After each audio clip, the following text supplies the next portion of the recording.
What's up, gear mortals? Trey Xavier here. It is time at long last for the behind the scenes studio tour. Oh yeah! Are you excited, Alex Nasla? I'm excited. All right, let's do it. Woo! Get ready, y'all, because we're gonna take you through every little piece of studio gear that we use here in the studio to make the Gear Gods videos that you know and love, and it's gonna be a great time, so check it out. Okay, let's start with the most basic element of the whole thing, and that is the cameras that we use. As you can see here, Alex is using the Canon 80D Yes. with this Sigma lens. It's a 18 to 32? 18 to 35. 18 to 35. This lens fucking rules. It's a little expensive. F1.8? Yeah, f1.8, which is very fast. Is what makes all our videos look really good. The camera itself also very good, easy to use. I like it a lot. Can you show me the backside, please? Yeah, it has an articulating screen. Super Yeah. important when you're... This is really important because I shoot myself a lot. Yeah. We do a lot of self-shooting. So here, wait, point it at your own face. And let's see, and it's got this cool targeting autofocus thing, which I'm doing now. We shoot everything on these as much as possible. Let's take a look at the one that I've got. So this is what we shot everything on for a long time. This is the 70D. It's basically as good. The 80D has some other cool stuff on it, but this thing basically is pretty much just as good. So I've replaced, I only ever had the kit lens. We had this one on there for a while, but I've replaced the kit lens, which I still have. I'm trying to get rid of it, with this 24 millimeter pancake lens because I'm lazy as shit and I don't want to have to carry big heavy things around. Usually I'm shooting on a tripod, so this doesn't really have very good stabilization or anything built in. So it's a little wiggly. You'll notice. I have to be very steady with it to get decent footage. But for what I need it for, still, it's really great. Reasonably cheap. This lens was like 150 bucks, and it goes to 2.8. Camera itself is basically the same as the 80D, articulating screen. Yeah, this, when I shoot at home, like I shoot some stuff just in the house, not at the studio, so that comes in really handy. I've shot all of my Superior Drummer 3 tutorials on this recently, and it looks great. As with shooting anything, lighting and the lens I think are more important almost than anything else, and knowing what you're doing with it, which I'm getting better. We're all getting better. Drastically improved since the early days of shooting on a GoPro, which we also have and use. I have a GoPro Hero 3 Plus Black Edition. Shot a lot of stuff on that. We also have a Zoom Q8, which is fine. It's got good audio. Okay, so that just about covers the camera aspect. Check this out. So we use a variety of lav mics. For the most part, we're using these Audio-Technica. It's the ATR 3350. So these are like $20, $25 on Amazon. They're cheap as shit. They're not that great. They don't sound that great, but I've tried a ton of different kinds of lav mics, really high-end ones, like wireless ones. They all have an extremely high noise floor. I don't know why. They all basically sound the same to me, so I was like, all right, I'm just gonna buy like 10 of these cheap-ass ones, and this is what the dialogue goes through for all of our videos, all of our interviews, that kind of thing. And when they break, I don't cry because they're cheap as hell. So if you do this kind of thing, it's great because it's an 1/8 inch plug. It can go straight into the camera on the mic input on the camera. The preamps on any camera are not going to be any good. I'm hoping to find some kind of a new solution to fix that up a little bit, something that I can mount on the camera that's got a better preamp. And I also really want a shotgun mic of some kind. Feel pretty far behind that I don't already have one of those. Most YouTubers shoot with a shotgun mic, but I find that with a little cleaning up, these sound actually the best because you can get it really close to your face and you don't get a ton of room noise. Luckily, this room sounds pretty good because we have really good treatment, but still, we had a shotgun mic for like 2 days and we tried that out, and it's just too much room noise. Depending on how far away the camera is, it sounds different. This is very consistent. So let's take a look around. Now that we've talked about the camera, I've been standing in this room. So this is 1008 Studios, Burbank, California. We've got it decked the hell out. This room, when we first moved in here, Did not look nearly this cool Yeah. or sound that cool. It sounded like garbage, man. It sounded like total garbage. We've spent a lot of time and money decking it out. We painted it. We've installed all of this amazing studio sound treatment from Acoustic. Vicoustic in Portugal. Yes. They make seriously great stuff. Aside from the fact that this just looks like the rib cage of a Viking warship. Let me go to the side so they can see the That's kind of my favorite part about it. bowing. We've got all these different kinds of treatment. My favorite is the diffuser here at the very front. Yeah, the diffuser does look pretty amazing, it diffuses. You can see all just in the reflections of the light, all the different surfaces and angles pointing different ways. It makes a huge difference. Just like when we installed this diffuser alone, made a world of difference. Yeah. And more diffusers. Yeah, Vicoustic treatment. These guys. And the corner panels, the bass traps. Yeah, those are awesome. Really great. They have resonance chambers inside them, which make them extra awesome. All right, let's take a look at this lighting. So it doesn't look like much. These were put together for us by our good buddy Glenn Fricker, who is in case you didn't know, in addition to being a total loudmouth on the internet and the angriest man in Canada, he's also a professional photographer, yes. Which is why his videos look so great. These things that the lights are living inside are just from Home Depot. They're regular, cheap as shit, like fluorescent light holders. And these tripods came with my also cheap as hell Cowboy Studio lights that I bought off of Amazon. But the idea here is the bulbs. The bulbs are not that expensive, but they are a special kind, and that's their color temperature, which is like natural lighting. Right. And ideal for filming and photography. They're exactly the same that you get in those super expensive Kino Flow lighting systems that you'll find in top-notch photography studios. And so altogether, each of these is like $20 or $30, and we're getting professional lighting. We could probably do better, but we only, just for the fact that we have just two of them, one on each side here, and then these overhead lights that we sometimes leave on and sometimes don't. Those are cool though, because I can control them from my phone with my voice. Yeah, why don't we demonstrate that for the people at home? Let's demonstrate it. Hey Siri, turn off production room lights. Okay, the lights are on. Oh, damn, that's cool. That is cool. And then we can also change the colors. Hey Siri, turn on production room lights. Okay, the lights are on. Hey Siri, make production room lights red. Your wish is my command. Now it's all doomed out. Cool, now change it back to regular. All right. There we go. Really easy to use, and like, look how good I look. All right, yeah. There you go. You look pretty good. Yes. So that's the lighting situation. Very simple, but man, does it make a difference. Such a huge difference. Yeah. Dude, when Glenn did this for us, I was like, holy crap, dude. Like, you just kicked our production game straight through the roof, and it's impossible to fuck up with these lights. Like, even if you're standing like this close to it, like it still looks, it actually still looks look. Yeah, actually it's a really and cool then you're look. like, and then if you just back them off a little bit, it's a little more soft. Yeah. Anyway, pretty cool. Also on the camera front, we have a couple of these tripods. I want to give like put in the light. Super shout out to this company, Vanguard. They are not paying us to say this. We just bought them.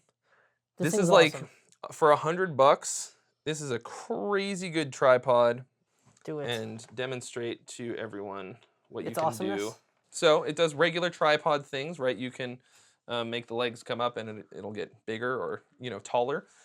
Goes up and down, regular style. Okay, but the other thing you can do is accidentally break your camera by forgetting, okay? You can make it a boom!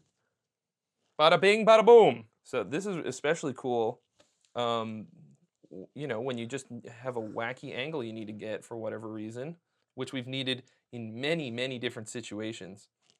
You can do this.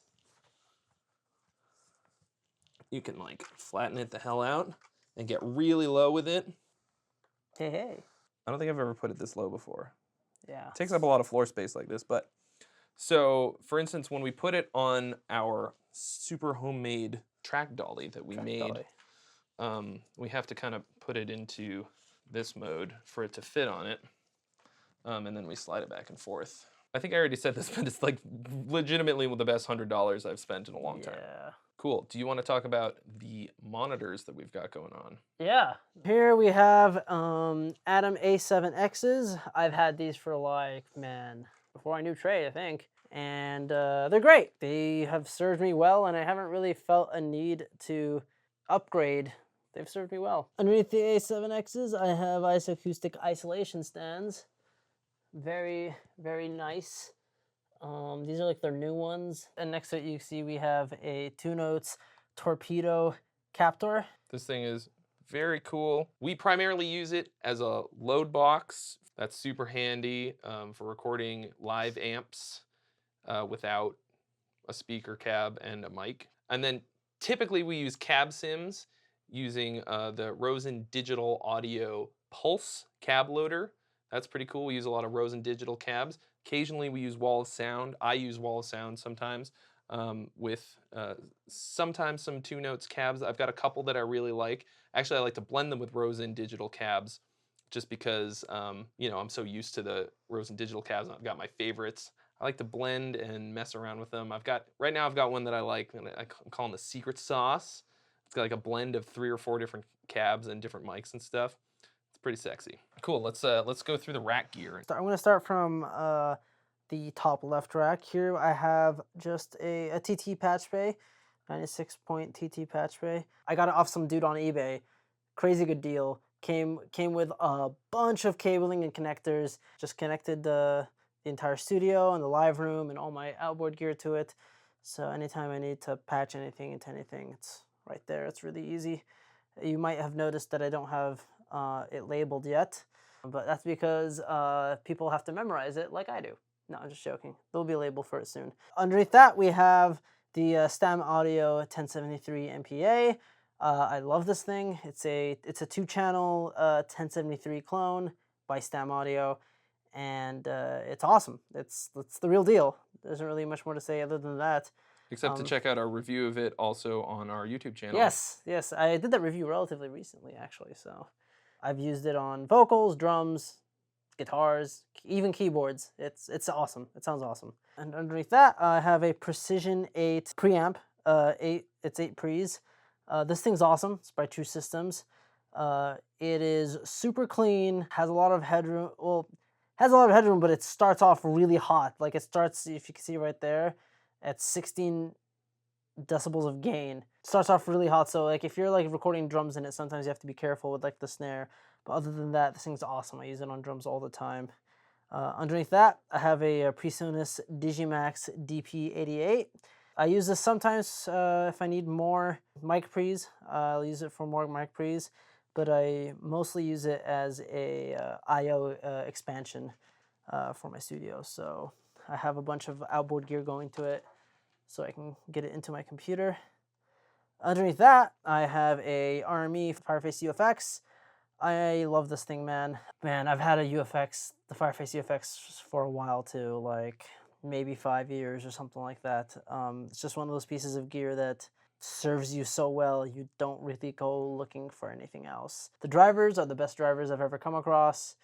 The software, Total Mix Effects, it takes a little getting used to, but there isn't anything that's more powerful in terms of routing and capability. Right here I don't remember the model of my monitor, but it's an awesome monitor. It's a 144 hertz Asus monitor of 100% Adobe color reproduction. So if you're doing videos and stuff, editing on this, it's really good for photos and editing. And behind this bad boy, we have Mac Pro 2013, which is the cylinder, what some people affectionately call the trash can. And I have also a G-Tech hard drive. I think it's an 8 terabyte hard drive expansion connected to it because, you know, videos and audio production, it uses a lot of memory. Wireless Apple keyboard, wireless Logitech mouse. I love this mouse, it's awesome. G900, this thing's great.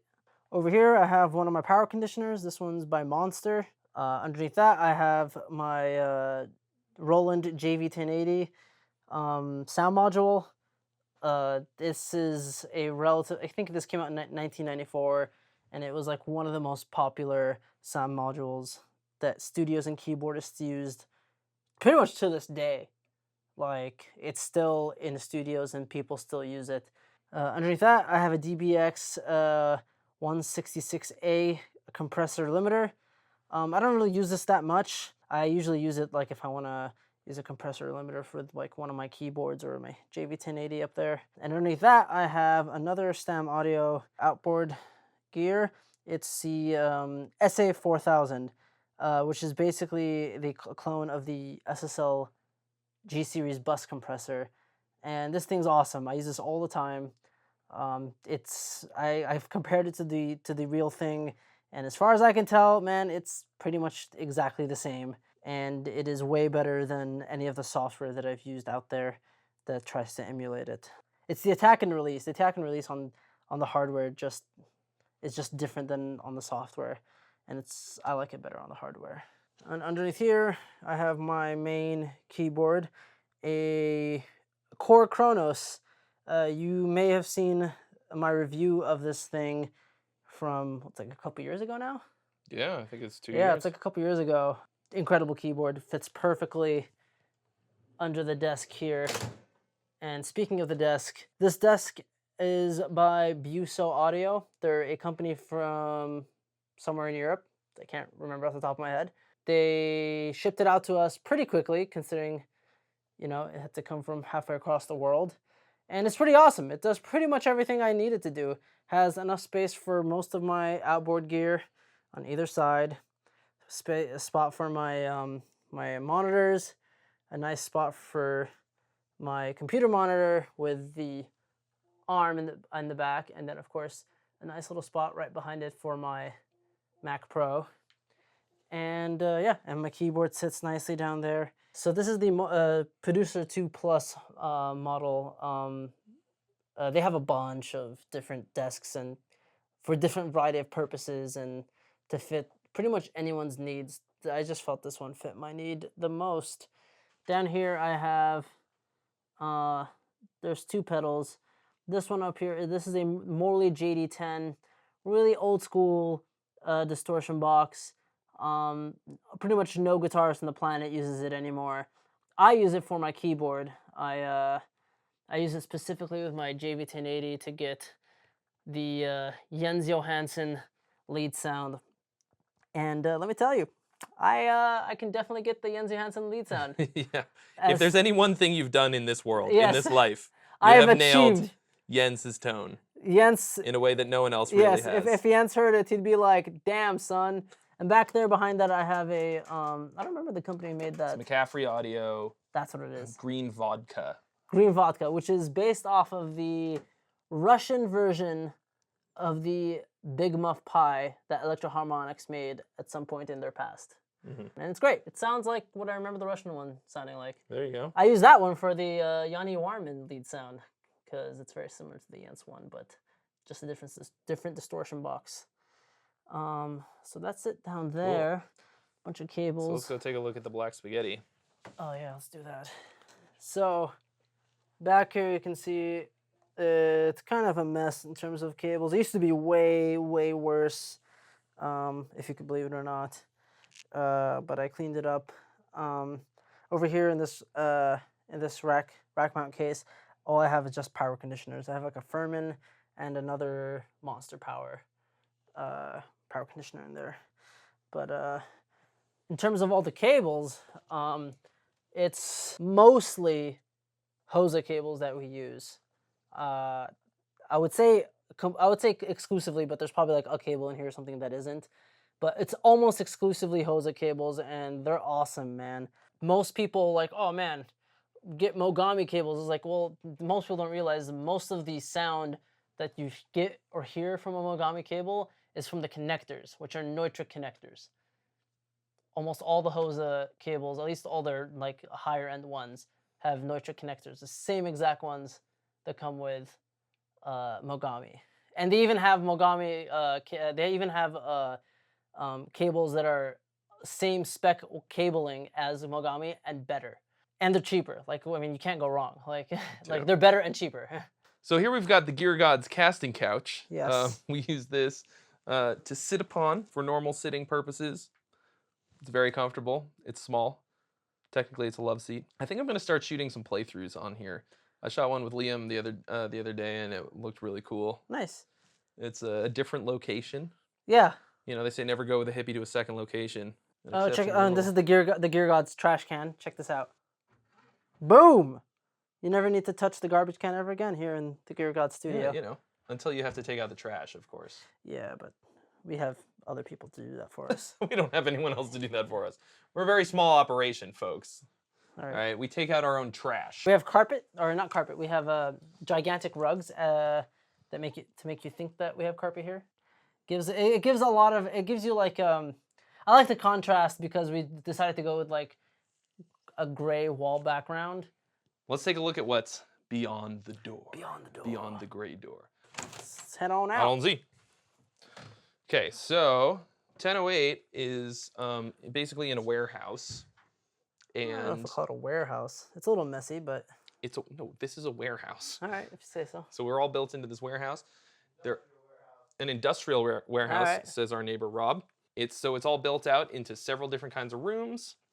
Not the least of which is our studio. Let's take a look inside our other room. So here we've got our vocal booth, which is directly across the hall from the studio.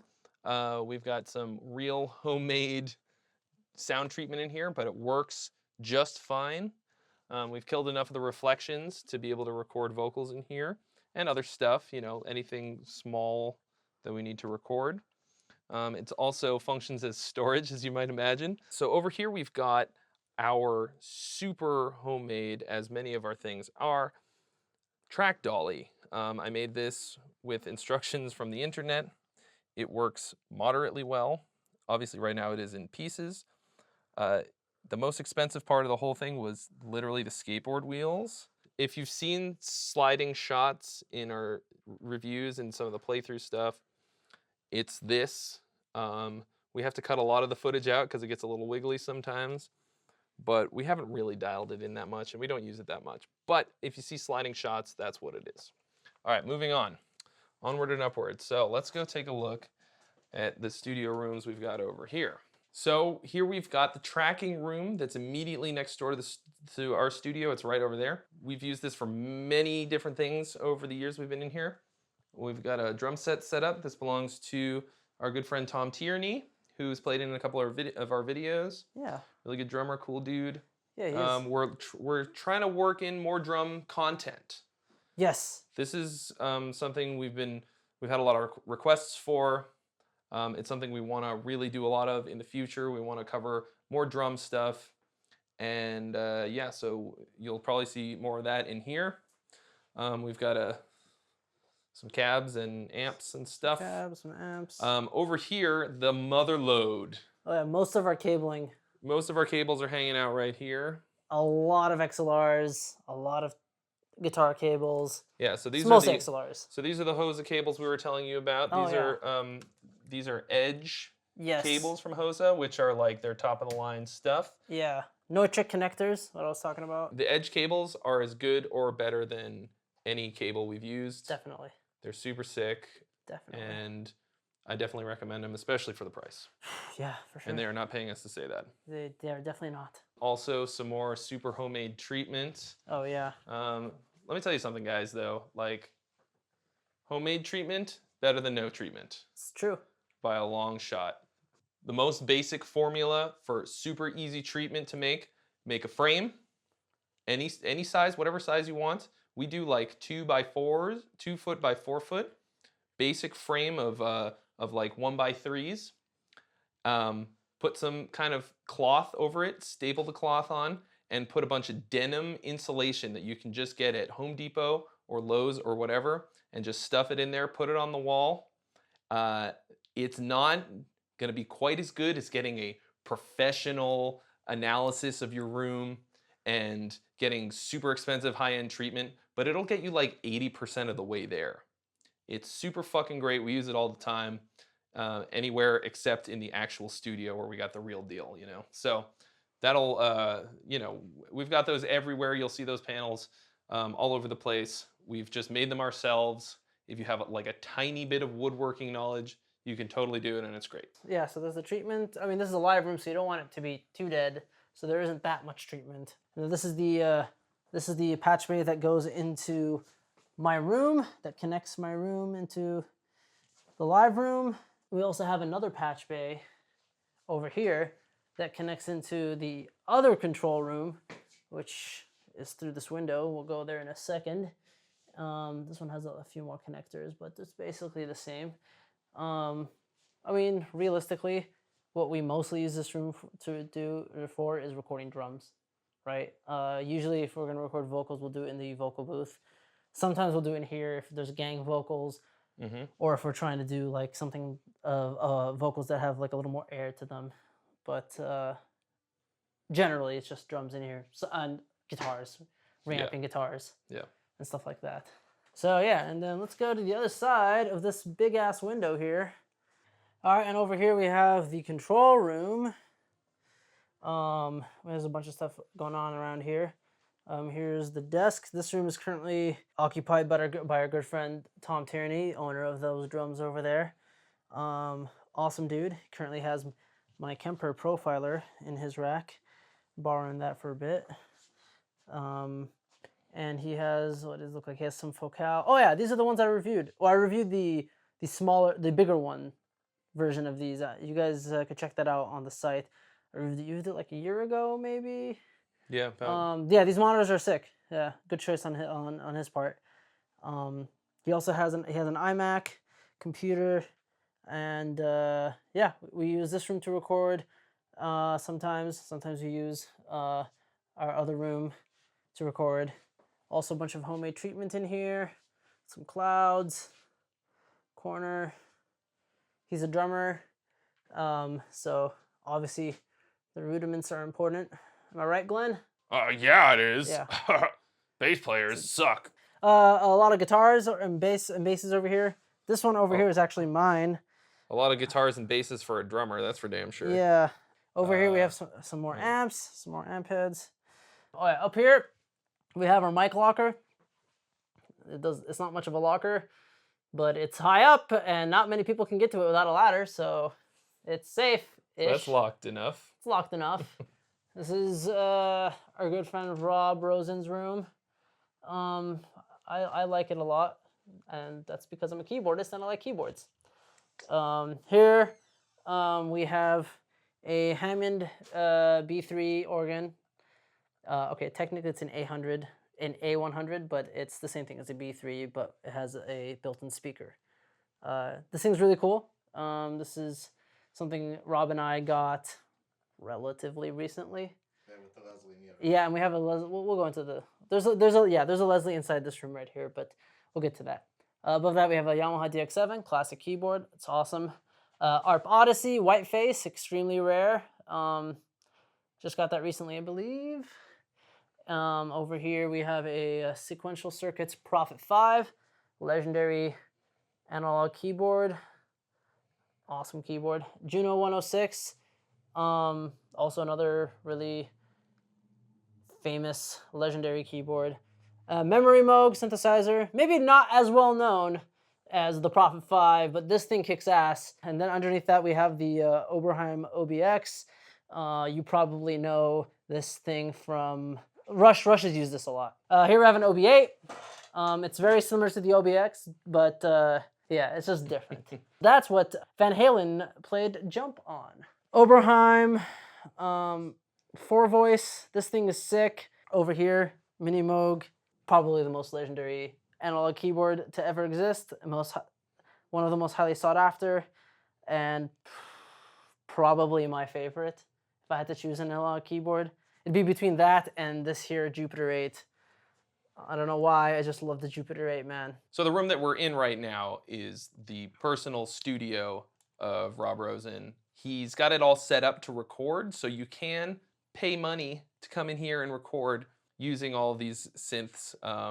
If you need to track synthesizers, this is the place to do it. Not only does he have a lot of them, they're all in mint-ass condition because Rob is the #1 keyboard repair tech in LA. He's a genius. He's the go-to guy to fix synthesizers. His shop is immediately next door. So these are all in tip-top shape, and if there's something wrong with it, you can just be like, hey Rob, this one's not doing this thing, and he'll be like, beep boop, beep boop, beep boop, and fix it, and that's it. So if you need a synth repaired, if you need to record synths, if you need to rent a synthesizer, Rose & Sound is the jam. So although we do primarily Gear God stuff here, 1008 Studio is a fully functioning, high-quality recording studio. You can track basically anything here. We've got plenty of gear, a pretty decent sized mic locker. We do everything here from tracking, songwriting, drum programming, session work. We know a number of great session drummers and guitarists. You can hire me to play guitar and or bass on your album. We get really sick bass tones especially. We can get every guitar tone under the sun. I mean, you name it, we can do it. Keyboards, of course. If you can't play the keyboards but you need certain sounds, Alex will play the keyboard for you. We'll write parts for you. Like I said, anything you can imagine, we can do it here. If you're looking to record, definitely hit us up. Hit up alex@geargods.net and we'll work it all out, and we'll talk to you from there. All right, this is Trey. This is Alex. And we are signing off for Gear Gods. Thanks so much for watching our studio tour, and we'll see you real soon. Say bye. Bye. Bye now. Goodbye. Goodbye now. Bye.